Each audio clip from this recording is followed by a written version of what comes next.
Hey friends, welcome back to another video. We are going to talk about one of my favorite genuses of plants to grow, Tradescantia, commonly referred to as inch plants or spiderwort. Now, this is a genus that I have a really great time growing. I also get a lot of comments on my posts about Tradescantia that other people have struggles with these. So today I would like to share a little bit about how I take care of Tradescantia, as well as some mistakes I've made so that you guys can avoid them. The three biggest struggles people run into when growing Tradescantia are improper lighting, watering, and pruning. We're going to go over all of those plus some additional care tips on how I keep my Tradescantia collection thriving.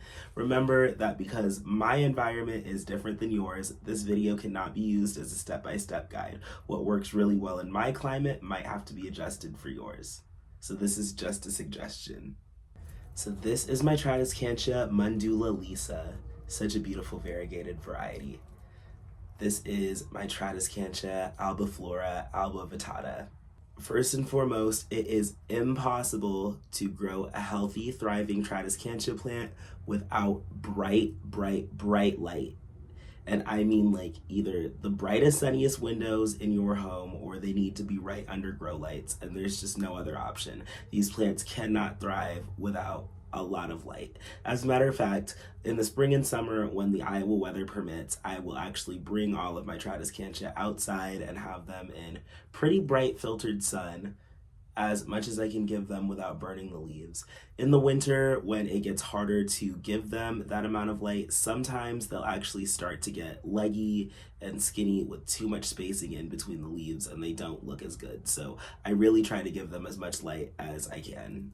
Another cool thing about growing Tradescantia in bright light is that they can actually start to change color. This is my Tradescantia Purple Plush, and as you can see, it's pretty much all green right now.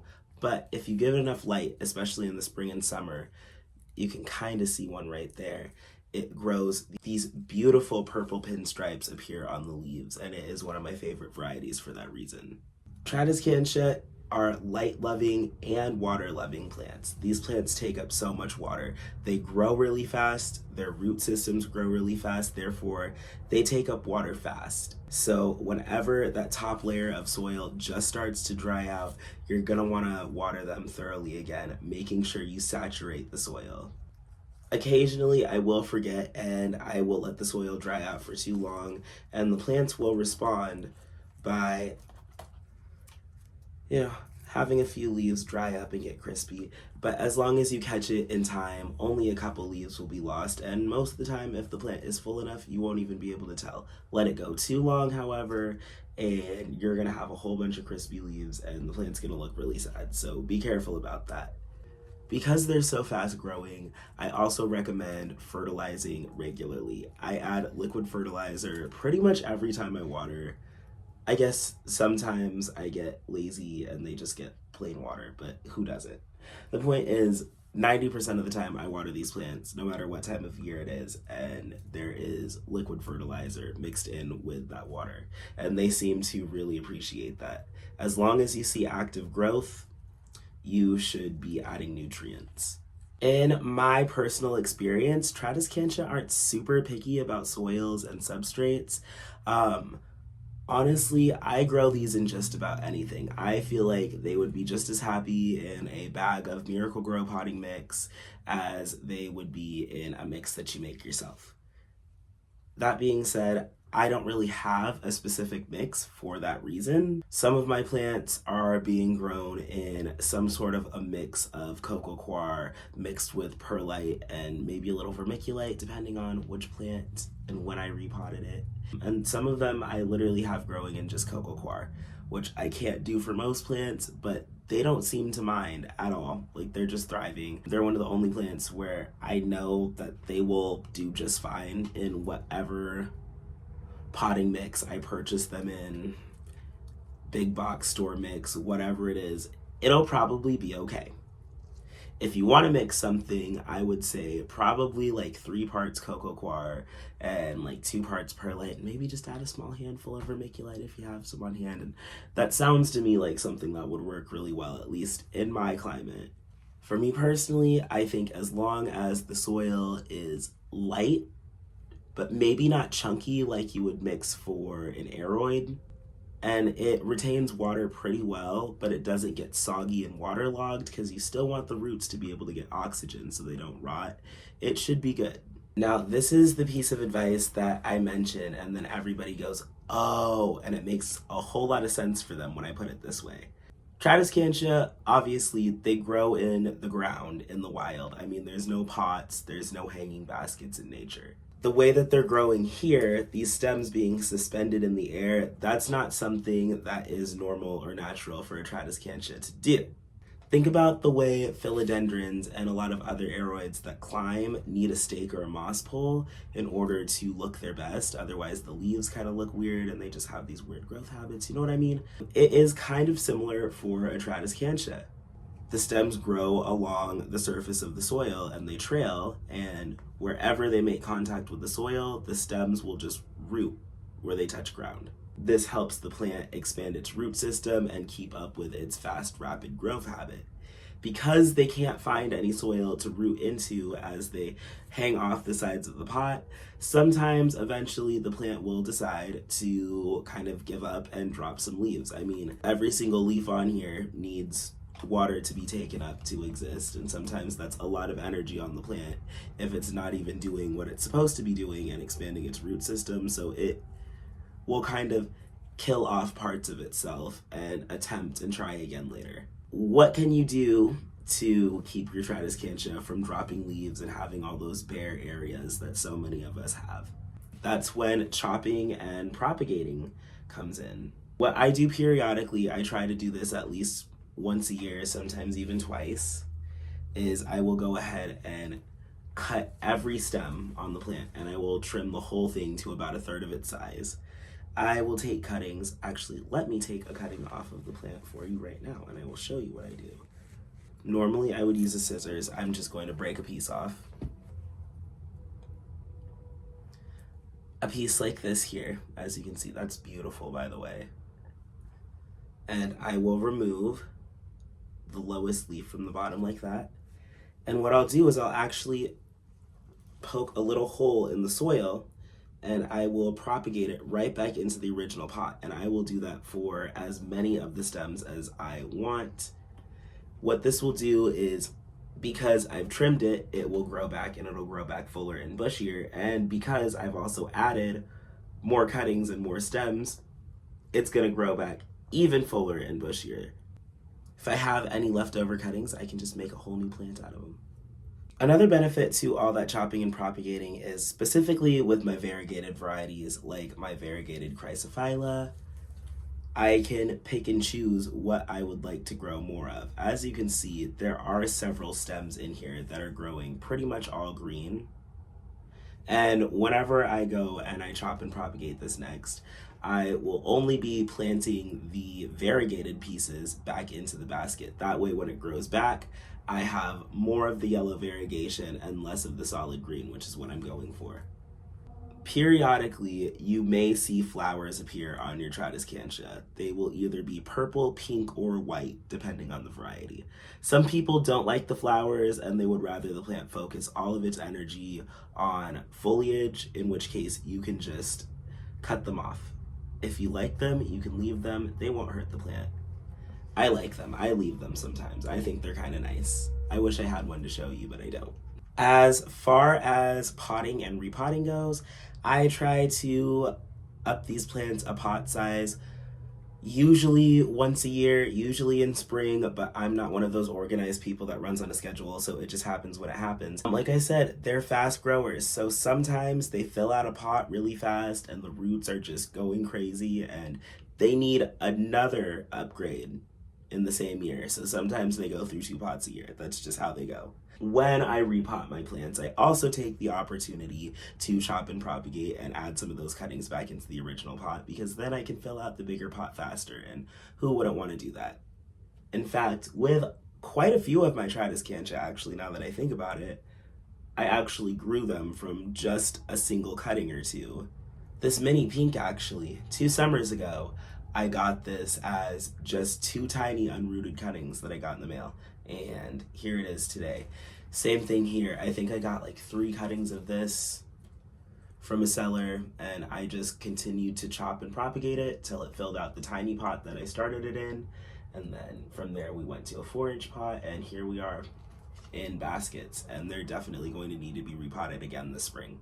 As mentioned before, Tradescantias can be propagated directly into soil, which makes creating more of them so much easier. You can also propagate most of Tradescantia's close relatives in the same manner.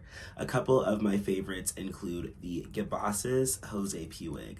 Gibbasis is commonly referred to as bridal veil, and this variety happens to be almost black. Another one of my favorites is the Calicia repens Pink Panther.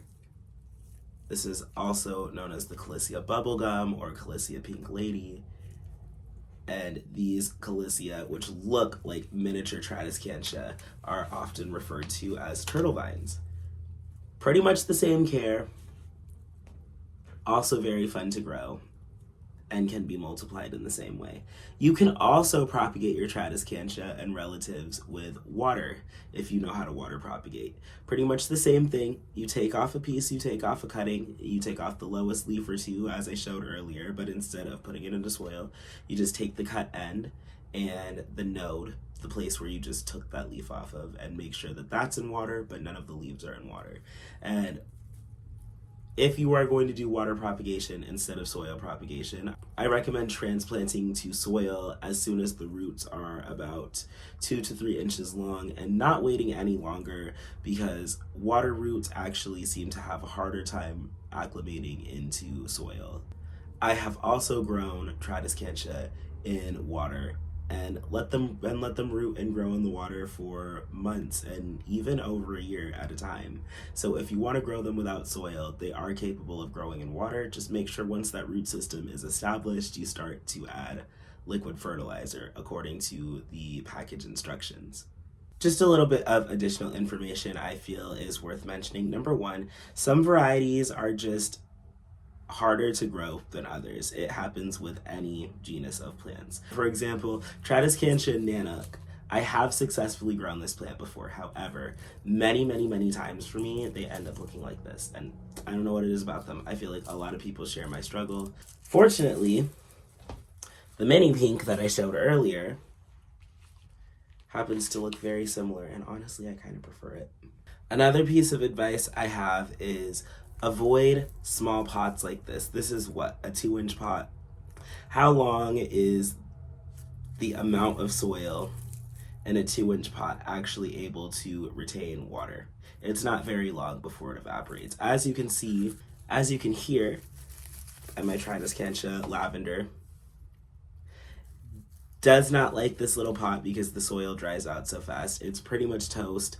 Yeah, it's better to be in slightly, and I mean slightly, too big of a pot than it is to be in a pot like this. So with that being said, you can usually save a Tradescantia that is declining with a few cuttings. This one, I see that the actual stems themselves are very limp and wrinkled, so I don't think there's any saving this one. But 9 times out of 10, if you don't let it get that bad, honestly, I forgot I owned that one for quite some time. My bad. Probably because it was in a small pot and that caused me to hate it. But I should have repotted it sooner. That's on me. As long as it's not like on the brink of death, like hours away from being toast, you can probably take a couple cuttings of healthy growth and root them. And in worst case scenario, if you lose the original plant, you'll still have a backup. Honestly, in a lot of cases, just because it's so easy to propagate them, I don't even bother saving the original plant. I just grow the cuttings out to be a new plant. While any houseplant can get pests, I don't find Tradescantia to be horribly pest prone like some other plants that I have in my collection. Alocasias. However, on very rare occasion, I have seen pest infestations either in my collection. I did have one time where a hanging basket of Tradescantia got spider mites. There was another time in a greenhouse where I saw some Tradescantia that had some mealybugs and some white flies. But I've never actually had that occur in my collection, and all of those were a one-time thing. I will say, for some reason, Mealybugs do tend to like Calicia, especially the tiny little Calicia repens. Pink Panther, Bianca, the little gold variety, all those. Not super pest prone. They're not like bug magnets, but just something to watch out for because no plant is immune to those pests. And my last two tips kind of go hand in hand. Now, my first tip being I kind of disagree with people who say Tradescantia don't like wet leaves. There's this huge thing that a lot of Tradescantia collectors say about how, oh, you shouldn't get water on the leaves. They hate water on the leaves. They come from pretty rainy areas, and in my experience, there's no harm done in getting water on the leaves. That's not really what it is. What I've noticed is the big thing is airflow, air circulation. How fast does the water evaporate from the leaves? Because they are pretty dense plants, and as you can see, they kind of like sprawl over each other, all of these stems and leaves. So if you can imagine, if the water is allowed to pool and collect on the leaves for long periods of time, that will lead to mushy foliage, and that's not very fun to look at. However, that really only happens to me if the water doesn't evaporate within a few hours. Splashing water on the leaves or getting the plants wet when you're watering them, that's not really an issue for me. With that being said, I know a lot of people consider these plants to be like terrarium plants. I think just because they need such good airflow that some varieties just aren't really suited for that. And if you are going to put them in that kind of setup, the ones that I've seen work the absolute best are the ones that have like amphibians in them, like the frog enclosures and stuff, where like part of it is screened and there's a lot of ventilation. I think the terrariums that are just like a jar and stuff like that, I don't always think that those are best suited to it. I just see so many rotting leaves whenever I try to do those, but that's just me. Maybe I'm doing something wrong. I'm not really a terrarium person all that much. For me, Tradescantias have been such a fun and rewarding genus to grow, and I really hope my video helps you guys to grow Tradescantias if you've been struggling with them. As always, if you have any questions, let me know, as well as any additional comments or suggestions for new videos, just drop them in the comment section and I will get to you as soon as possible. That's all for this video. I will see you in the next one. Make sure you guys follow my Instagram and my TikTok, and I will see you in the next video. Happy gardening. Bye, guys.